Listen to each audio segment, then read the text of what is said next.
Hello ನಮಸ್ತೆ very good morning. Guarantee ನ್ಯೂಸ್ಗೆ ಸ್ವಾಗತ. ನಾನು ರಮ್ಯಾ. 50 ಗ್ಯಾರಂಟಿಯಲ್ಲಿ ಯಾವೆಲ್ಲ ಸುದ್ದಿ ಇದೆ ಅಂತ ಹೇಳಿ ಒಂದೊಂದಾಗಿ ನೋಡ್ತಾ ಹೋಗೋಣ.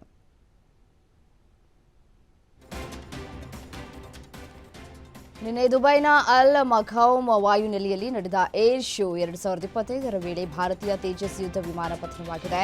ಈ ಕುರಿತು ಭಾರತೀಯ ವಾಯುಪಡೆ ತನಿಖೆಗೆ ಆದೇಶಿಸಿದೆ. ಈ ಬಗ್ಗೆ ಎಕ್ಸ್ನಲ್ಲಿ ಪೋಸ್ಟ್ ಮಾಡಿರುವ IAF HAL ನಿರ್ಮಿತ ತೇಜಸ್ ಯುದ್ಧ ವಿಮಾನ ಅಪಘಾತದಲ್ಲಿ ಸಮಯದಲ್ಲಿ ಪೈಲಟ್ ನಮನ್ ಸ್ಯಾಲ್ ಹೊರಬಾರಲಾಗದೆ ಮೃತಪಟ್ಟಿದ್ದಾರೆ. ಭಾರತೀಯ ಭದ್ರತಾ ಪಡೆಗಳು ಅವರ ಕುಟುಂಬದೊಂದಿಗೆ ದೃಢವಾಗಿ ನಿಲ್ಲುತ್ತದೆ ಅಂತ ಹೇಳಿದೆ.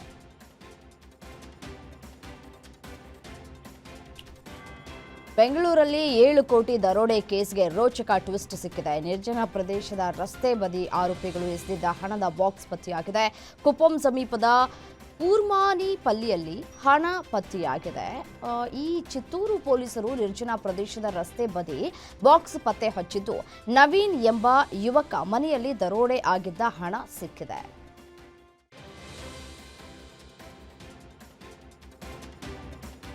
ಉತ್ತಮ ಸಂಬಳದ ಕೆಲಸದ ಆಮಿಷಕ್ಕೆ ಒಳಗಾಗಿ ಮಯನ್ಮಾರ್ನ ಸೈಬರ್ ವಂಚಕರ ಜಾಲದಲ್ಲಿ ಸಿಲುಕಿದ್ದ 125 ಭಾರತೀಯರನ್ನ ರಕ್ಷಿಸಿ ವಾಪಸ್ ತಾಯ್ನಾಡಿಗೆ ಕರೆತರಲಾಗಿದೆ. ಈ ಪೈಕಿ 25 ಕನ್ನಡಿಗರು ಇದ್ದು ಸುರಕ್ಷಿತವಾಗಿ ಮರಳಿದ್ದಾರೆ. ಆಗ್ನೇಯ ಏಷ್ಯಾ ಭಾಗದಲ್ಲಿ ಇಂತಹ ವಂಚನೆಗೆ ಒಳಗಾದ ಭಾರತೀಯರನ್ನ ರಕ್ಷಿಸುವ ಕಾರ್ಯವನ್ನು ಥಾಯ್ಲೆಂಡ್ನಲ್ಲಿರುವಂತಹ ಭಾರತದ ರಾಯಭಾರ ಕಚೇರಿ ಸಿಬ್ಬಂದಿ ನಡೆಸ್ತಾ ಇದ್ದು, ಇದಕ್ಕೆ ಥಾಯ್ಲೆಂಡ್ ಸರ್ಕಾರ ಸಹಾಯವನ್ನ ಮಾಡ್ತಾ ಇದೆ. ಶಿಡ್ಲಘಟ್ಟದಲ್ಲಿ ಕಾಂಗ್ರೆಸ್ ಕಾರ್ಯಕ್ರಮದಲ್ಲಿ ಕೈ ಕಾರ್ಯಕರ್ತರು ಎಐಸಿಸಿ ಕಾರ್ಯದರ್ಶಿ ಅಭಿಷೇಕ್ ದತ್ ಮುಂದೆಯೇ ಹೊಡೆದಾಡಿಕೊಂಡಿದ್ದಾರೆ. ಬಿಜೆಪಿ ವೋಟು ಚೋರಿ ವಿರುದ್ಧ ಸಹಿ ಸಂಗ್ರಹಕ್ಕೆ ಬಂದಿದ್ದ ಅಭಿಷೇಕ್ ದತ್ ಕೈ ಮುಖಂಡ ರಾಜೀವ್ ಗೌಡ, ಪುಟ್ಟು ಆಂಜಿನಪ್ಪ ಬೆಂಬಲಿಗರ ನಡುವೆ ಮಾರಾಮಾರಿಯಾಗಿದ್ದು, ಚೇರ್ಗಳಿಂದಲೇ ಬಡಿದಾಡಿಕೊಂಡಿದ್ದಾರೆ. ಜೈಲಿನಲ್ಲಿರುವಂತಹ ಕೈದಿಗೆ ಗಾಂಜಾ ಕೊಂಡೊಯ್ತಾ ಇದ್ದಂತಹ ಜೈಲು ಸಿಬ್ಬಂದಿ ಲಾಕ್ ಆಗಿರುವ ಘಟನೆ ಶಿವಮೊಗ್ಗ ಸೆಂಟ್ರಲ್ ಜೈಲಿನಲ್ಲಿ ನಡೆದಿದೆ. ತನ್ನ ಒಳ ಉಡುಪಿನಲ್ಲಿ ಗಾಂಜಾ ಪ್ಯಾಕೆಟ್ ಇಟ್ಟು ಒಯ್ತಾ ಇದ್ದಂತಹ ಜೈಲಿನ ಎಸ್ಡಿಎ ಸಾತ್ವಿಕ್ ಸಿಕ್ಕಿಬಿದ್ದಿದ್ದಾನೆ. ರಾಜ್ಯ ಕೈಗಾರಿಕಾ ಭದ್ರತಾ ಪಡೆಯ ಸಿಬ್ಬಂದಿ ತಪಾಸಣೆ ವೇಳೆ ಕೃತ್ಯ ಬೆಳಕಿಗೆ ಬಂದಿದೆ. ಜೈಲಿನ ಕ್ಯಾಂಟೀನ್ಗೆ ಅಂತ ಹೇಳಿ ಬಂದ ಬಾಳೆಗೊನೆ ನಡುವಿನ ದಿಂಡು ಕೊರೆದು ಗಾಂಜಾ ಸಿಗರೇಟ್ ಇಟ್ಟಿದ್ದು ಪತ್ತೆಯಾಗಿದ್ದು, 123 ಗ್ರಾಂ ಗಾಂಜಾ ಹಾಗೂ 40 ಸಿಗರೇಟ್ ಅನ್ನ ವಶಕ್ಕೆ ಪಡಿಸಿಕೊಳ್ಳಲಾಗಿದೆ.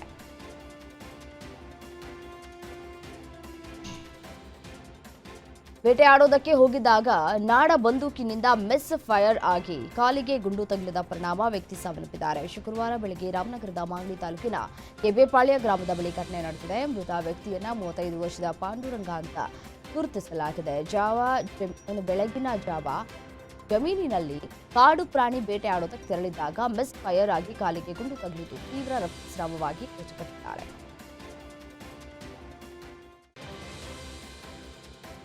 ರಾಜ್ಯದಲ್ಲಿ ಜಾರಿ ಇರುವ ಗೋ ಹತ್ಯೆ ನಿಷೇಧ ಕಾಯ್ದೆಯಿಂದ ಮುಸ್ಲಿಮರಿಗೆ ತೊಂದರೆಯಾಗ್ತಾ ಇದೆ. ಹೀಗಾಗಿ ಈ ಕಾಯ್ದೆಯಿಂದ ಹಿಂಪಡೆಯಿರಿ ಅಂತ ಮೈಸೂರಿನಲ್ಲಿ ಸಿಎಂ ಸಿದ್ದರಾಮಯ್ಯನವರಿಗೆ ಪ್ರೊಫೆಸರ್ ರವಿವರ್ಮ ಕುಮಾರ್ ಮನವಿ ಮಾಡಿದ್ದಾರೆ.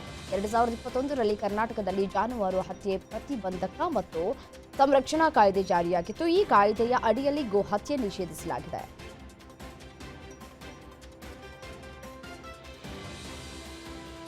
ವಿಯೆಟ್ನಾಂನಲ್ಲಿ ಧಾರಾಕಾರ ಮಳೆಯಿಂದ ಉಂಟಾದ ಪ್ರವಾಹ ಮತ್ತು ಭೂಕುಸಿತಗಳಲ್ಲಿ 41 ಜನರು ಸಾವನ್ನಪ್ಪಿದ್ದಾರೆ. ಕಳೆದ 3 ದಿನಗಳಲ್ಲಿ ಮಧ್ಯ ವಿಯೆಟ್ನಾಂನ ಹಲವಾರು ಭಾಗಗಳಲ್ಲಿ 150 ಸೆಂಟಿಮೀಟರ್ಗಿಂತ ಹೆಚ್ಚಿನ ಮಳೆಯಾಗಿದೆ.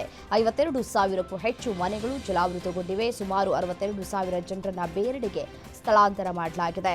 10 ಲಕ್ಷಕ್ಕೂ ಹೆಚ್ಚು ಮಂದಿ ವಿದ್ಯುತ್ ಸಂಪರ್ಕ ಕಡಿತದ ಸಮಸ್ಯೆಯನ್ನು ಎದುರಿಸ್ತಾ ಇದ್ದಾರೆ.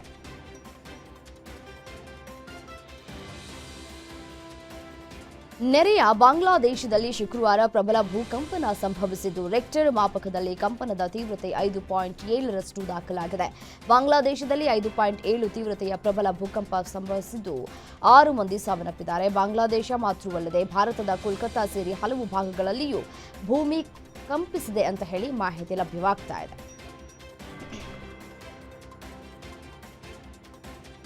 ಆಗ್ನೇಯ ಬಂಗಾಳ ಕೊಲ್ಲಿಯಲ್ಲಿ ರೂಪುಗೊಳ್ತಾ ಇರುವ ಕಡಿಮೆ ಒತ್ತಡ ಪ್ರದೇಶ ನಾಳೆ ಬಲಗೊಂಡು ಚಂಡಮಾರುತವಾಗಿ ಬದಲಾಗುವ ಸಾಧ್ಯತೆ ಇದೆ ಅಂತ ಹವಾಮಾನ ಇಲಾಖೆ ತಿಳಿಸಿದೆ. UAE ಸೂಚಿಸಿದಂತೆ ಸನ್ಯಾರ್ ಎಂಬ ಹೆಸರನ್ನ ಈ ಚಂಡಮಾರುತಕ್ಕೆ IMD ಇಟ್ಟಿದೆ.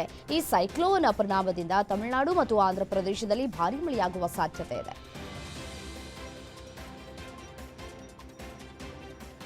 ನೆರೆಯ ಪಾಕಿಸ್ತಾನದಲ್ಲಿ ಮತ್ತೊಂದು ದುರಂತ ನಡೆದಿದೆ.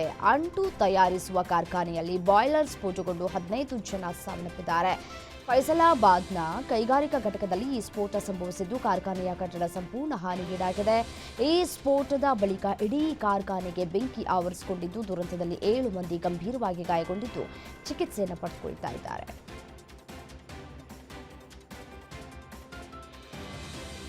ಇಸ್ರೇಲ್ ಮತ್ತೊಮ್ಮೆ ಗಾಜಾ ಮೇಲೆ ದಾಳಿ ಮಾಡಿದೆ. ಗುರುವಾರ ಖಾನ್ ಯೂನಿಸ್ ಸಿಟಿಯಲ್ಲಿ ನಡೆದ ದಾಳಿಯಲ್ಲಿ 33 ಪ್ಯಾಲೆಸ್ತೇನಿಯರನ್ನ ಈ ಸಂದರ್ಭದಲ್ಲಿ ಸಾವನ್ನಪ್ಪಿದ್ದಾರೆ ಅನ್ನುವಂತಹ ಮಾಹಿತಿ ಲಭ್ಯವಾಗ್ತಾ ಇದೆ. ಗಾಜಾ ಸಿವಿಲ್ ಡಿಫೆನ್ಸ್ ಈ ಒಂದು ವಿಚಾರವನ್ನು ತಿಳಿಸಿದೆ. ಅಕ್ಟೋಬರ್ 11ರಂದು ಕದನ ವಿರಾಮ ಜಾರಿಗೆ ಬಂದಾಗಿನಿಂದ ಇಸ್ರೇಲ್ ದಾಳಿಯಲ್ಲಿ ಕನಿಷ್ಠ 211 ಮಂದಿ ಸಾವನ್ನಪ್ಪಿದ್ದು 597 ಜನರು ಗಾಯಗೊಂಡಿದ್ದಾರೆ ಅಂತ ವರದಿಯಾಗಿದೆ.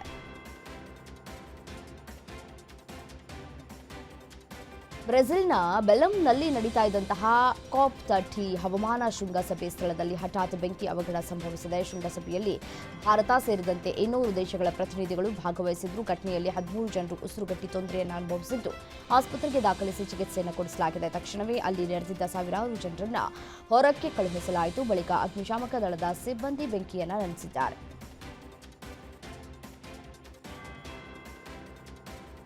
ದ್ವಿಚಕ್ರ ವಾಹನಗಳಲ್ಲಿ ಮಕ್ಕಳು ಹಿಂಬದಿ ಸವಾರರಾಗಿ ಪ್ರಯಾಣಿಸುವಾಗ ಹೆಲ್ಮೆಟ್ ಧರಿಸುವುದು ಕಡ್ಡಾಯ. ಆದರೆ ಕರ್ನಾಟಕದಲ್ಲಿ ಇದು ಸರಿಯಾಗಿ ಜಾರಿಯಾಗಿಲ್ಲ. ಹೀಗಾಗಿ ಕೇಂದ್ರ ಮೋಟಾರು ವಾಹನ ಅಧಿನಿಯಮಗಳು 2022ರ ನಿಯಮ 138(7)ರ ಅನುಷ್ಠಾನಕ್ಕೆ ತಕ್ಷಣ ಕ್ರಮ ಕೈಗೊಳ್ಳುವಂತೆ ರಾಜ್ಯ ಸರ್ಕಾರಕ್ಕೆ ಹೈಕೋರ್ಟ್ ನಿರ್ದೇಶಿಸಿದೆ.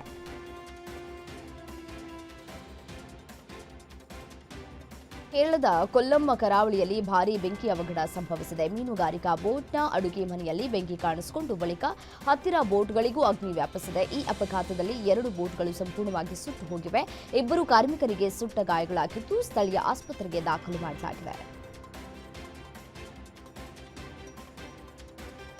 ಸರ್ಕಾರಿ ಆಸ್ಪತ್ರೆಯ ವೈದ್ಯರೊಬ್ಬರು ಆಸ್ಪತ್ರೆಯ ವಾರ್ಡ್ನಲ್ಲೇ ಪ್ರೇಯಸಿ ಜೊತೆ ಡ್ಯೂಯೆಟ್ ಹಾಡಿ ಕೆಲಸ ಕಳೆದುಕೊಂಡಿದ್ದಾರೆ. ಈ ಘಟನೆ ಉತ್ತರ ಪ್ರದೇಶದ ಶಾಮಿಯಾ ಆಸ್ಪತ್ರೆಯಲ್ಲಿ ನಡೆದಿದೆ. ಇವರ ಡ್ಯಾನ್ಸ್ ವಿಡಿಯೋ ವೈರಲ್ ಆಗಿದೆ. ಹೀಗಾಗಿ 2 ವರ್ಷಗಳ ಒಪ್ಪಂದದ ಮೇಲೆ ನೇಮಕಗೊಂಡಿದ್ದ ವೈದ್ಯ ಡಾಕ್ಟರ್ ವಕಾರ್ ಸಿದ್ದಿಕಿಯನ್ನ ವಜಾಗೊಳಿಸಲಾಗಿದೆ. ರಾಷ್ಟ್ರಪತಿ ದ್ರೌಪದಿ ಮುರ್ಮು ಇಂದು ತಿರುಪತಿಯ ತಿರುಮಲ ಶ್ರೀ ವೆಂಕಟೇಶ್ವರ ಸ್ವಾಮಿಯ ದೇವಾಲಯಕ್ಕೆ ಭೇಟಿಯನ್ನು ನೀಡಿ ಪ್ರಾರ್ಥನೆಯನ್ನ ಸಲ್ಲಿಸಿದ್ದಾರೆ. ತಿರುಪತಿಯಲ್ಲಿ ಮೊದಲು ತಿರುಮಲದ ಕ್ಷೇತ್ರ ಪಾಲಕ ವರಹಸ್ವಾಮಿ ದೇವಸ್ಥಾನಕ್ಕೆ ಭೇಟಿ ನೀಡಿ ಪೂಜೆಯನ್ನು ಸಲ್ಲಿಸಿದ್ರು. ನಂತರ ವೆಂಕಟೇಶ್ವರ ಸ್ವಾಮಿಯ ಮುಖ್ಯ ದೇವಾಲಯಕ್ಕೆ ತೆರಳಿದ್ರು. ದೇವಾಲಯದ ಮಹಾದ್ವಾರದಲ್ಲಿ ಅವರನ್ನ ಟಿಟಿಡಿ ಅಧ್ಯಕ್ಷ BR ನಾಯ್ಡು ಸೇರಿ ಹಲವು ಅಧಿಕಾರಿಗಳು ಸ್ವಾಗತಿಸಿದರು.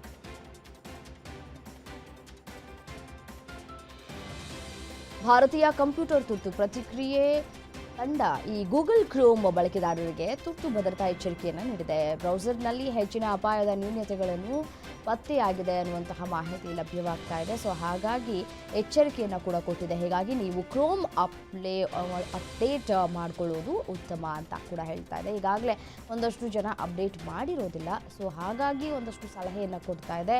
ಈ ಗೂಗಲ್ ಕ್ರೋಮ್ ಏನಿದೆ ಅದನ್ನು ಅಪ್ಡೇಟ್ ಮಾಡಿಕೊಳ್ಳಿ ಅಂತ ಹೇಳಿ. ಕ್ರೋಮ್ನ V8 ಎಂಜಿನ್ನೊಳಗಿನ ಟೈಪ್ ಕನ್ಫ್ಯೂಷನ್ ದೋಷದಲ್ಲಿದೆ. ಸೊ ಹಾಗಾಗಿ ಈ ಎಂಜಿನ್ ಜಾವಾ ಸ್ಕ್ರಿಪ್ಟ್ ಮತ್ತು ವೆಬ್ ಅಸೆಂಬ್ಲಿಯನ್ನು ಪ್ರಕ್ರಿಯೆ ಮಾಡೋದಕ್ಕೆ ಕೂಡ ಕಾರಣವಾಗ್ತಾ ಇದೆ.